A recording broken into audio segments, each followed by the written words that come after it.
दर्दनाक स्थितियाँ क्रिएट हो गई पिछले 7 साल में जो स्थितियाँ आई।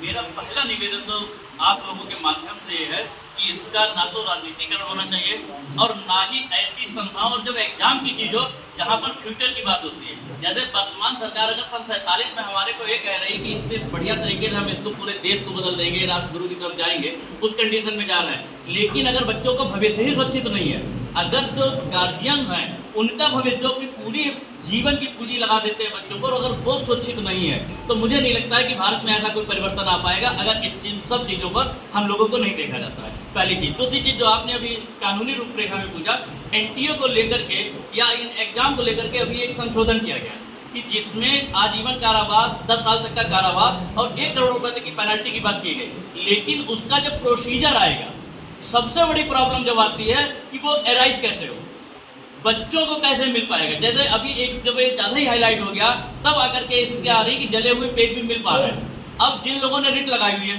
ऑनरेबल हाई कोर्ट में रिट लगाई, क्योंकि ऑनरेबल सुप्रीम कोर्ट का डायरेक्शन आया और टोटल की रिट वो ट्रांसफर होकर पहुंच गई है ऑनरेबल सुप्रीम कोर्ट। अब जो रिट लगाए हुए हैं, जो कंप्लेनेंट हैं, वो एविडेंस कहाँ से लाएंगे?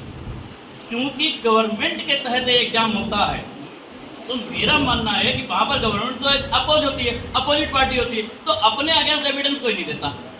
जब एविडेंस नहीं देगा तो उन रिट्स में रिजल्ट कहाँ से मिलेगा और जनरल पब्लिक के पास वो रिट कहाँ जाए, वो एविडेंस कहाँ जाएंगे? तो ऐसी जांच, जो सिस्टमेटिक जांच होनी चाहिए, जांच आने के बाद जो एविडेंस कलेक्ट होते हैं उन एविडेंस को उसमें ऐसे प्रावधान भी किए जाने चाहिए कि वो कहीं से भी हो।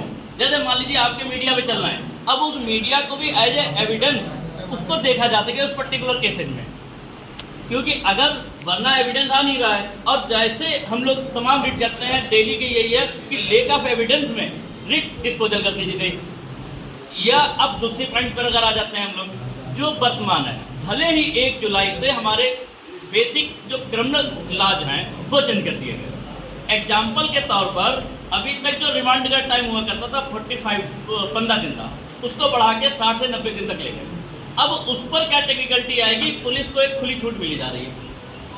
मेरा कानून पर टिप्पणी नहीं है, लेकिन मेरा टिप्पणी है कि प्रैक्टिकल प्रोसीजर की तरफ जाया जाए। ऐसे को एफटीसी में चेंज करते हुए और उसमें भी लिमिटेशन के साथ में स्पेशल में होना चाहिए। अब सेकंड चीज पे अगर हम लोग आते हैं, मान लेते हैं रिट में जाकर के एक कल को ये डिसाइड भी हो जाए कि ये पेपर लीक हुआ और पेपर लीक होने के बाद परिस्थितियाँ आई।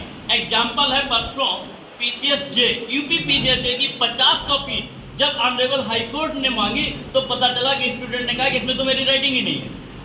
अब जो 50 जजेज बन के यहाँ मजिस्ट्रेट बन के बैठ चुके हैं ऑल ओवर यूपी, अब उनको जॉब से अगर निकाला भी जाता है, भले उनको सस्पेंड कर दिया जाए, उन विचारों का क्या होगा जिनसे काफ़ी चेंज हो गए? यही क्वेश्चन मेरा है कि अगर दोबारा री एग्जाम हो जाता है या इस तरीके की कोई व्यवस्था नीट में या नेट में दोनों में कर भी दी जाए, उस कंडीशन में उस बच्चे के साथ क्या होगा जो उस परिस्थिति में उसने जो साइकोलॉजिकल फेस किया या उसके परिवार ने फेस किया या जो सुसाइड कर चुके हैं।